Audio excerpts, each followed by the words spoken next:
People involved in the promotion here is Trainer of the Year, Abel Sanchez. He has the world-famous Summit High Altitude Training Center in Big Bear Lake, California. As I mentioned, Tony Walker is representing HBO today, and naturally the best pound-for-pound fighter in the world, Gennady Triple G Golovkin, with 22 KOs in a row. Highest knockout percentage in middleweight boxing history. So, as I just alluded to, you know, it's strange how this whole promotion came about.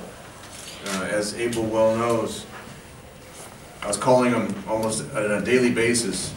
What about this guy? What about that guy? You know, naturally, Canelo was clearly the first priority for the next fight. After we were all up there for his fight, and he called Gennady in the ring, I thought, it looks like this has a pretty good chance of happening. And then he went down to junior middleweight and is fighting a week later, September 17th, in Cowboy Stadium. So then, after Canelo wasn't a possibility, thought to fulfill Gennady's dream of unifying the division, made a big offer to Billy Joe Saunders, even to go to the UK to fight him, because Gennady has always said, and Abel said, it doesn't matter who it is or where it is, it's my job to get the fighter in the ring. And so he was willing to go to the UK for Billy Joe Saunders. That didn't work out. That didn't go very far as the contract negotiations. Then we approached, actually, Eddie Hearn had heard that I was talking to Frank Warren about the Saunders fight. So then he had proposed Eubank Jr. Eubank Jr. had a fight. He called out Gennady, said, okay, this looks good. Looks like he wants to fight. After we were getting, you know, Eddie Hearn was very positive that the fight was going to happen. As it kept dragging on and on, it was coming on about a month. And I told Eddie, we have to sign the deal, otherwise we have to bring Gennady, we have the HBO date, otherwise we have to bring Gennady over here to the United States. And so he put a deadline with the Eubank side. That didn't, the contract didn't get signed. They blew through the deadline. You know, I don't have to get into all the exact details, but Eddie was the one trying to get his own fighter to sign the contract, and they couldn't deliver that fight. So then he said, let me see if Kell Brook would take the fight. 2 hours later, he calls me back, talked to Kell Brook, talked to his trainer, said Kell will take the fight. He felt left out when they were negotiating originally the fight with Amir Khan, and Amir got the fight with Pacquiao, so Kell Brook felt left out of that. They couldn't close the deal with the Jesse Vargas fight, and so Kell wanted a big fight, and he was having a hard time getting the best welterweights to fight him, and that's how this whole fight came about. And when we announced it, it was just it got announced first on Sky over in the UK, and it kind of sent like shockwaves to the boxing industry. Two undefeated fighters fighting against each other, the undefeated welterweight champion against undefeated middleweight champion in Gennady. And I tell you, we have to give Eddie Hearn and Kell Brook a lot of credit. Kell showed a lot more heart than a lot of middleweights and super middleweights, for that matter. For a lot of people that question, why doesn't Gennady move up? You know, if there was a big fight at 168, he would have taken that fight already. So that gives a little background of how the fight came about. Maybe before we get into talking about it, I'd like to introduce a special guest here, who's standing right by here. He's a world-famous, renowned sports artist, Stephen Holland. And Stephen was at Gennady's last fight at the Forum, and he did some amazing paintings of Ali, and just, you know, the list goes down on and on. So I'd like to, he wants to present an original painting for Gennady.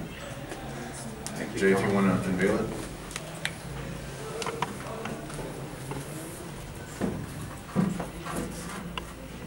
So that's his painting for Gennady. I want to have Stephen say a few words.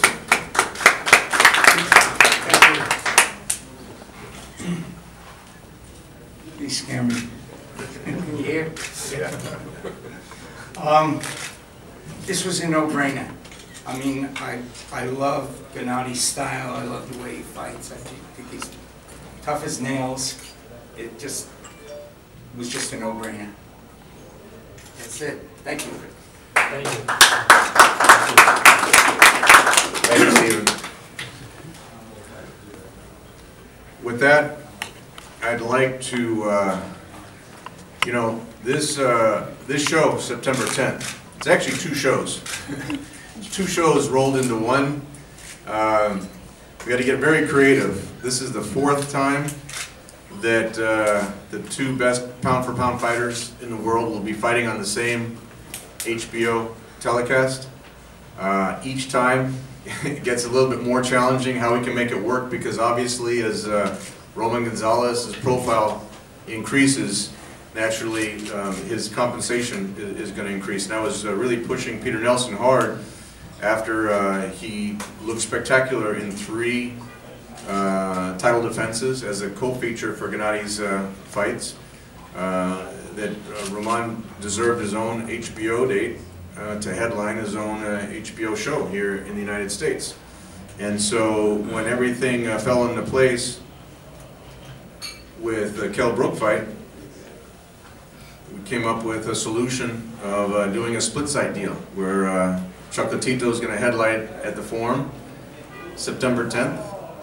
We have a tremendous co-feature fight with Kamagai versus Soto Karass.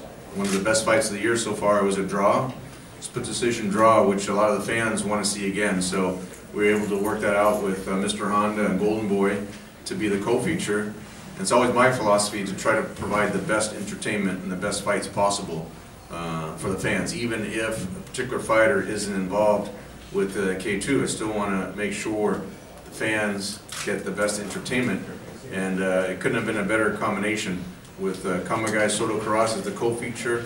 And now you have something that we haven't seen, at least the HBO viewers haven't seen yet, where Chocolatito is actually the challenger. He's moving up to his 4th weight division. He's fighting undefeated Carlos Cuadras to the 115-pound division. He doesn't need any tune-up fights to move up. He's going directly towards the undefeated champion to his 4th division. And he's 45-0 right now.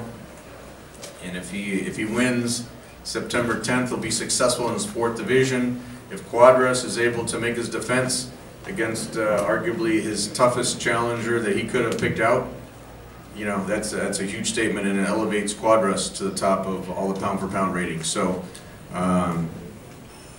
you have 2 undefeated champions at the Forum.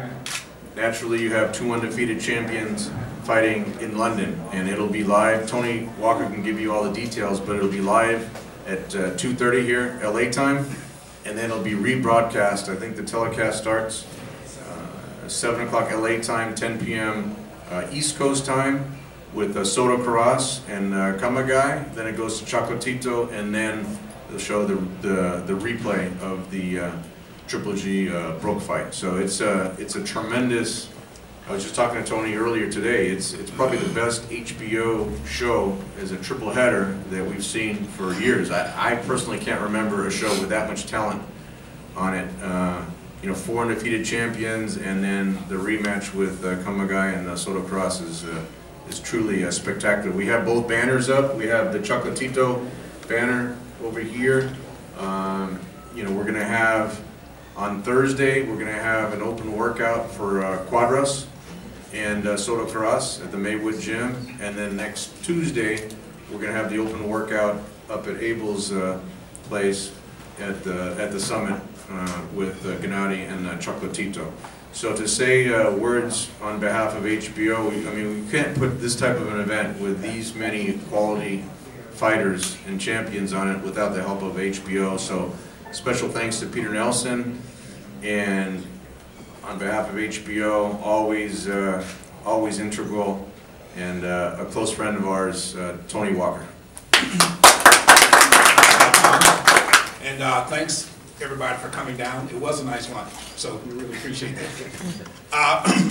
We are very fortunate to have we were very fortunate to be able to work with Tom. He's right. This was not easy to do, to assemble this much talent, put it together all in one night.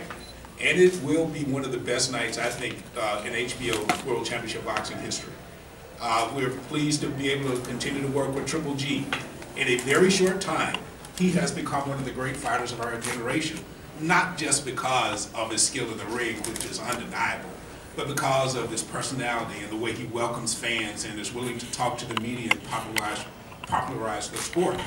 We're very fortunate that he's one of the faces of boxing, and we look to continue that association. So the fight against Kell Brook is really interesting. Kell Brook is not that well known in the U.S., but boxing fans know who he is, and we expect a tremendous show in the ring as Kell tries to make a name for himself. He's a young guy, wants to go on to bigger and better things. So what greater thing can he do than defeat what some people consider the best fighter in the world? So that show, as Tom said, will be on at 2:30 p.m. Eastern, 2:30 p.m. Pacific live. Then we go to 7 o'clock at night. And I gotta say that we in Los Angeles are spoiled. We get to see these great fights, great matchup, warriors in the ring over and over again. I don't know how long this can last, but we're a very fortunate group of boxing fans here. That fight will start at 7 o'clock and with the Kamiji Soto Karash fight, and then we'll go to Chocolatito show, and then the replay of Triple G. So it's a great night for us. It's World Championship Boxing, not pay-per-view, and we're very happy to be here, and we'll see you guys all on September 10th. Thanks. Thank you, Tony. There's somewhat of a logjam of pay-per-view fights this fall, so I think the fans are going to appreciate, you know, September 10th when they get to see so many top quality fighters on regular HBO. We're working out the logistics, but what we'd like to do, we're kind of we started a tradition at the Forum where we open the terrace at the Forum because of the demand for Triple G fights. For the tailgate party. So we open the terrace early, and we want to open it at 2 o'clock, and so the fans that come early will be able to watch his fight live on the terrace from London, and then the doors will open at 4:30 at the Forum. So that's an extra treat for the fans that come down early to the Forum. So with that, I'd like to say the professor and the mad scientist behind Gennady's style. I mean, he definitely admits that Gennady has always hit hard, but you'll see the reason why Gennady's become such a fan favorite is because Abel just always instills in him that, you know, the fans watching HBO, the fans paying money for tickets, they want to be entertained, and there's nothing more entertaining for a boxing fan than seeing a knockout. So that's really what Abel stresses to Gennady. He develops his style that way. He's really developed it after the great Julio Cesar Chavez Sr. And I don't think anyone today can cut off a ring better than Gennady Golovkin. It doesn't matter which style he's fighting. It doesn't matter if he's southpaw, right-handed, tall, short. Gennady figures out a way to cut off the ring and to be able to deliver his punches. So the last 22 opponents in a row have not been able to go the distance, and I think with Abel's strategy that'll continue for a long time. So with that, I want to introduce Dr. Abel Sanchez. Yes, it's been quite a ride. These press conferences keep getting bigger and bigger. It's nice to see. Thank you for the support. I hope to see all these smiling faces at my gym on the 23rd, the open workout. But we look forward to a tough fight with Kell. Kell is, I faced him once before with Carson Jones about 4 years ago. He was obviously a much greener fighter. Today he's a much better fighter. But we're happy that somebody's taking the challenge. It doesn't seem like any middleweight out there wants to sign on the dotted line. But the important thing for us is to keep Gennady busy. Hopefully we fight 3 times this year, and this date was very important to us as a team to make sure that we had the opportunity to fight the 3rd time. So I look forward, like I said, to a tough fight and to a challenge that is all of Kell Brook. I want Kell to make sure that he gives his fans the kind of show that Gennady gives his fans. And if they do, we're going to have a hell of a fight. Thank you for coming.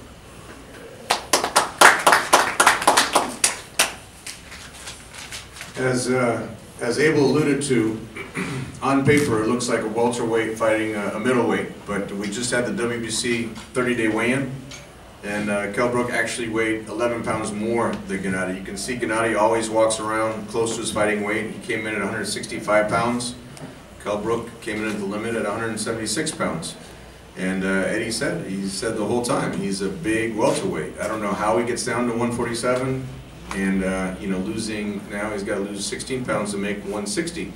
But you saw in the photos with him on the scale, it's not like he had a big gut or was out of shape. He was trim, and he was weighing a solid 176 pounds. So we know, I mean, Kell, this is the biggest fight of Kell's career. It's the biggest fight of Gennady's career. When you can sell out the O2 Arena like they did in one day when it went on to public sale, I mean, the fan reaction is tremendous. We've always had, you know, since we were talking about going over to the UK to fight Carl Froch, the UK fans wanted to see him over there. And honestly, I have to say, Kell is the one that stepped up, and he's allowed us to make this fight in the UK.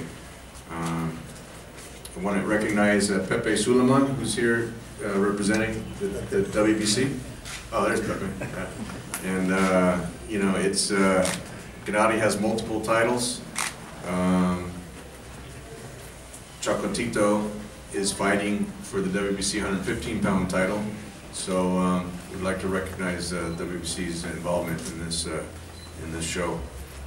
And with that, I mean, there's really not much more to say. I want to have Gennady say a few words, and then we can open it up to question and answers. So I'd like to introduce the hardest hitting man on the planet, Gennady Triple G Golovkin. Thank you very much. Good to see you again. Today I'm very happy. I saw so many beautiful people, my friends. You know, I like boxing. I like this sport. I like boxing. Thanks for support. Thanks my team. Thanks HBO, Sky TV, and of course media. For me, it's very important because I'm 34 years old. I had just a couple years. It's very important because I have a small dream. My goal is all the belts in the middleweight division. Maybe I'm very close to my dream. Thank you for your support. Thank you. I'd like to just emphasize, even though the show in London is sold out, we have tickets available for the Forum for Chocolatito. Unlike some fights were announced but you can't buy tickets to, this fight you can actually go down the street here to the Forum and buy tickets to see Chocolatito, to see Cuadras, to see Kamagai, and Soto Caras. So tickets are selling well, but it's our goal to make a big splash for Chocolatito headlining his first Forum show. So we need everyone's support from the media and the fans to make sure it's a success, so we can continue to bring these type of fights back to the LA area. With that, I want to open up for question and answers, and we'd be happy to explain any questions you have. Francisco? Gennady, good to see you again. Were you surprised when the 30-day weigh-in, were you surprised that Kell Brook weighed 176 pounds and able to get answer this also? Not surprised. It's not a big surprise for me because I saw him. He is not a small guy. He is like maybe here the shoulder knee. He looks big. And not surprised. Not. I think he is understand right now. He weight, especially for middleweight division. You know. He understands it's a serious fight for us. You know, not just for him, for me. Easy. No, it's serious. When I fought him 4 years ago, he was a young guy, and he was having a difficult time making weight. Unfortunately, in this business, things get out of training camps, and I heard that for 3 or 4 days he was thrown up trying to make weight for the Carson fight. So that was 4 years ago.